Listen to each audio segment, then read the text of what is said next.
Okay.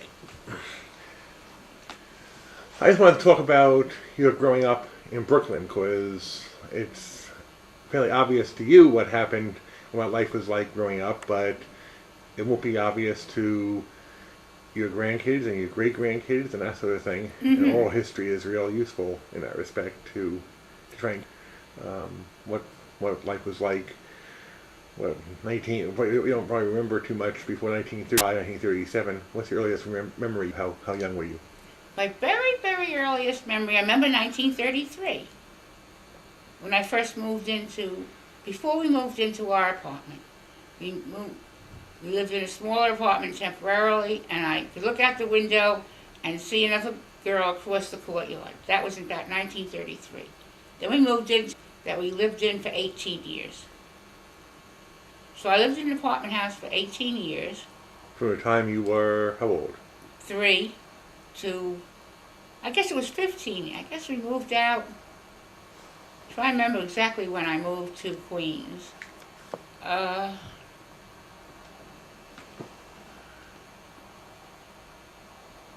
Well, 1940, probably 1949, I guess, moved to Queens. So it was 3 to 16 years I lived in that apartment. And there were about 5 other girls my age in the big apartment house, and we used to, when I was about 6 years old, kid, we used to go downstairs to play in the street, and every day we'd take a different thing down. One day would be skates day, another day would be ball day, another day would be baby carriage day. And then I was, before I went to school. Then when I went to school, had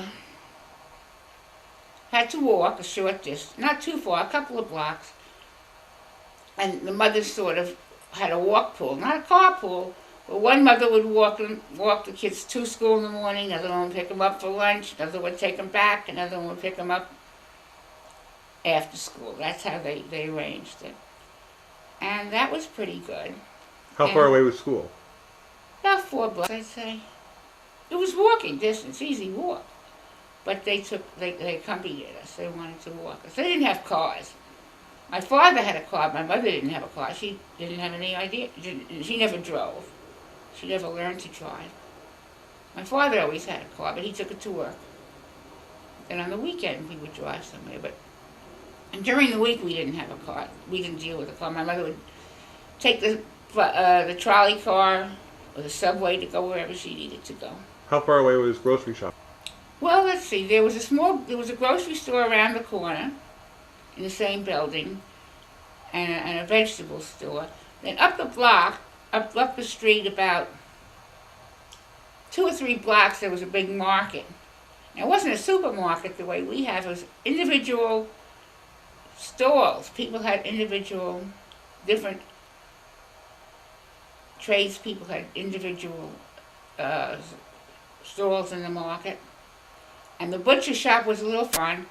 My mother walked extra far because she liked a particular butcher shop. And she went to the ones that she liked. And then she brought it home, carried it home. She had a little wagon to push everything home. This was before the times of, we didn't have a supermarket at that time. Then I guess later on.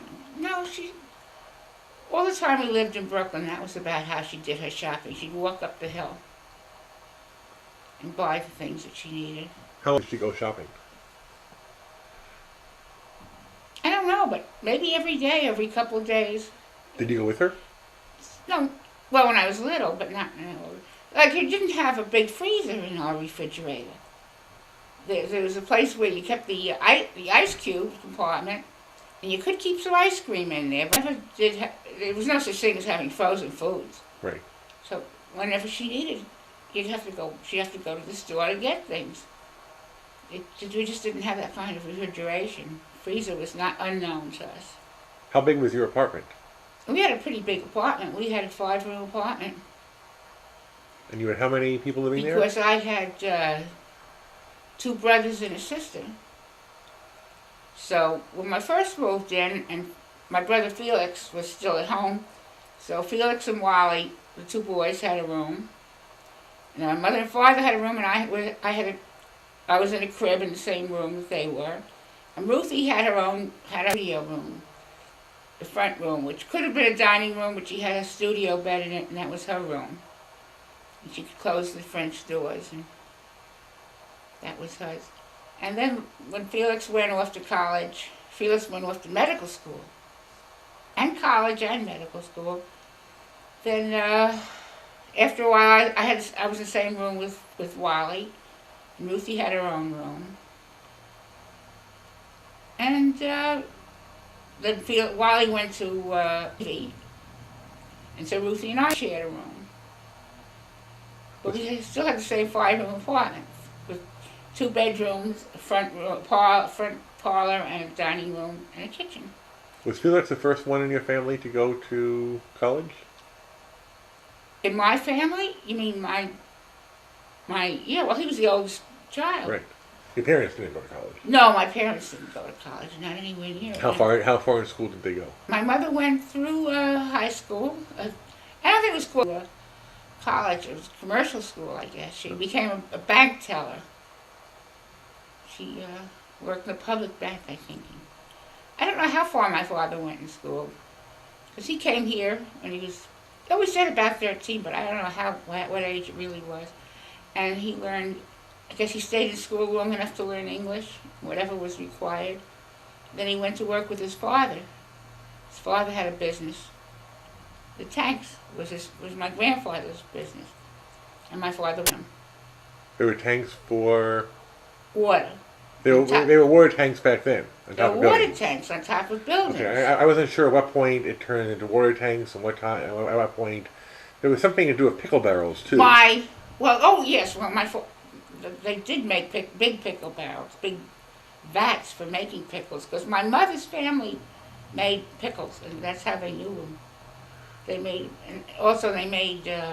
big wine tanks. Originally, the original thing was just, in the old country, my grandfather made barrels, just plain barrels. He was a cooper. Then when he came here, he was walking in the street once, he said he heard the bang of the wooden mallet against the wooden staves, and it was a familiar sound, so he found it where this was coming from, and he got a job with this guy who made tanks. Because in New York City, above a certain height, you needed a water tank to get the water up to the top of the building, and then it would come down to the apartments. They'd pump it up to fill up the tank up on top of the roof, and then it would come down. So all these buildings in New York City had wooden water tanks on top of them. A lot of them you couldn't see; they were concealed in sort of a little room. But actually, if you look at the skyline of New York, you see a lot of water tanks sprouting up on top of all these buildings. Some of them were used for water for drinking, and some of them were standpipes for the sprinkler system. So they usually have 2 tanks. But all the high buildings in New York had wooden water tanks. Now I think they're mostly steel, and they use pumping device to pump it, I suppose. Or they don't even have a tank; they just use the pumps, variable pumps, to pump the water as it's needed. Where did your brother go to college at? Actually, both brothers went to NYU. One went downtown, one went uptown. Felix went downtown, NYU, and then he went to medical school in Detroit. It was difficult to get into medical school, and my mother's brother lived in Bay City, so he used his residence for Michigan residence to get into this medical school in Detroit. And then he stayed in Detroit. He lived in Detroit all his life. And while he went to NYU Uptown for engineering. So he graduated with an undergraduate engineering degree. Civil engineering. Civil engineering. Yeah, right. Which he felt was helpful for wooden water tanks, for the towers, and to learn that business. Mm-hmm. So that's why he went into, I guess he liked engineering, and that made sense. Then when he graduated from college, he went into the Navy. He was a Seabee. And he was in the Navy during World War II? Yeah, right, during World War II. He was in Hawaii, a supply depot for the Seabees. And Felix was in the Army as a doctor. I think in England. I don't know if he ever went to Europe or not. And then he was coming back. Felix was being sent back after VE Day. He was being sent back to go to the Pacific, but fortunately, the war ended before he got into any combat there. But he was a doctor, so he wasn't in front-line combat, I guess. Whatever. And let's see, what else to say about growing up in Brooklyn? Then, when I got into about 7th grade, I met the two girls. I got more friends. A couple of new girls came into school. Became friendly with them. We were very friendly, and we thought we were the big cheese of the class. We thought we were it. We had a club called 7 Ups, and we invited other girls to be in our club, and we were considered ourselves the leaders. When I graduated from 8th grade, I was voted most likely to succeed. And stuff I didn't, because I could get up in front of the class and talk, which I could do at that time. Then I went to Erasmus. Which was a high school in Brooklyn. In Brooklyn, which I enjoyed thoroughly. I really enjoyed myself. I enjoyed being in high school. Now, was Erasmus the high school that was closest to you? Yeah. I had to go on the ticket. And every day when I took the trolley car, I went by a very famous place, which was very dear to my husband's heart, which I didn't know him yet, was Ebbets Field. Because when he was in high school, he used to go to Ebbets Field to see the ball games, but I didn't know him. But I did pass by Ebbets Field every day, because he came from Queens with his friends to go to the ball game at Ebbets Field. And that was where I went. Let's see, what else? What did you like most about high school? I liked it. I did well. I did well in high school. I got good marks, and I enjoyed the classes. And I had friends we thought we were very important. It's good when you feel good about yourself. We thought we were it, for some reason. Were there many Jewish kids going to Erasmus? Oh, yes. So you didn't feel any particular bias against? Oh, no, we were the dominant group. Okay. Definitely. There were other people there, but, and they did have, like, Christmas things, and in the chapel they had Christmas concerts and all that, but we went to it. But, I think there were more Jews than non-Jews in the school at that time, when I was there. Were there many black students? Not then. There are, after I graduated later on, I think it became the neighborhood. There were more black students in the neighborhood. Integrated at that point in terms of white and black. When you were there, I mean, there were black students, just not very many. It depended on where they lived. It wasn't. Right. It wasn't any segregation by. It wasn't the South. It was right. New York. New York didn't have any segregation. I guess it was segregation according to where people lived. The block you grew up on, was it mostly Jewish? Actually, yes. The block I grew up on was mostly Jewish. Now, about the way, it became mostly Italian. And my public school was sort of divided up between Jews and Italians. Did you have a real feeling of neighborhood where you lived, or is it more you were just part of New York, part of Brooklyn? No, we felt we were part of that neighborhood. Each neighborhood was different. Yeah. Did you feel more secure in your neighborhood when you went over to the Italian section for whatever reason? Nervous, or is it not? It wasn't particularly like that. I didn't feel nervous. I can remember when there were fights. The young fellas would fight.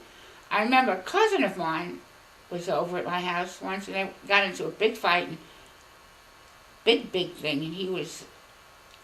I know my mother was taking care of him. He was in bed and stuff when he came in. Now, this is a cousin who later became a colonel in the army. So. Who's that? Bernie, my cousin Bernie. I don't think you ever met him. No, he was older than Felix even. And he wasn't. He was. He didn't go to college, and he was. Actually, actually, the Army was wonderful for him. He went into the Army in the war, because of the war, and he got rapid promotions, and he became a colonel. And then he stayed in the Army. Now, your two brothers and your sister and you all went to college. Yeah, yeah. Was that common or unusual among your friends that the whole family? Well, it depends. I mean, you were all first-generation college students. It's kind of... Yeah. Now, all my cousins didn't go to college, but somehow my family did. Felix went to college and became a doctor, and then Ruthie went to Brooklyn College, and then Wally went to NYU for engineering. And it was just expected that I would go to college. Your parents expected it. Yeah, nobody thought that I wouldn't go to college. It was just what would happen. Was there much of a difference between boys and the girls? They were all expected to academically excel. Right. In my family, that wasn't the case. No. What about your close friends, the 7-Ups? Well, Did they go to college? Some of them went to college and some of them didn't. My friend Helene didn't go to college. Her family didn't have much money. Her brother, who was older and was working, and he wanted her to go to college, and he was going to pay for it, but she wasn't going to do that, so she didn't go. She was a very smart girl. I suspect she must have gone after she got married and had children. I haven't been in touch with her, but I imagine she did go back to do something like that when people were going back to college at one point. What about the other 7-Ups? They went to college, yeah, they were going to college.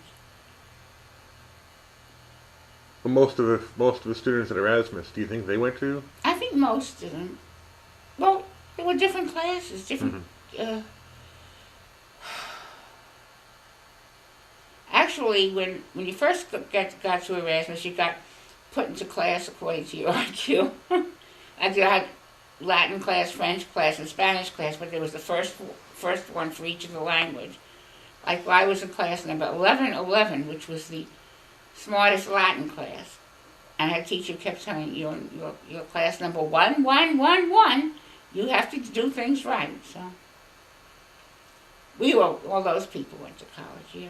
The people I was in who were in the same classes as I was. Because Erasmus wasn't a special high school, but it was considered an academic type high school.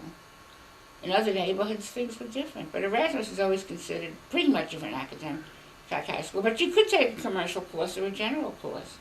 Your brothers and sisters all went to Erasmus? No, because they didn't live.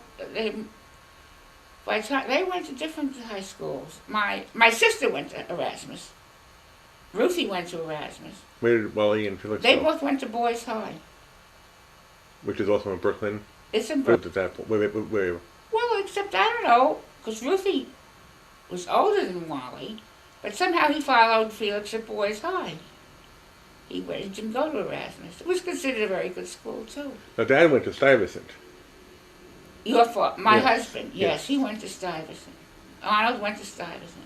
It's a special school. He had to take the subway train. Yeah, he lived in Queens. And he went to Stuyvesant, which was in Lower Manhattan. So he had to take a train in Manhattan, and then change and take a train going downtown. It was quite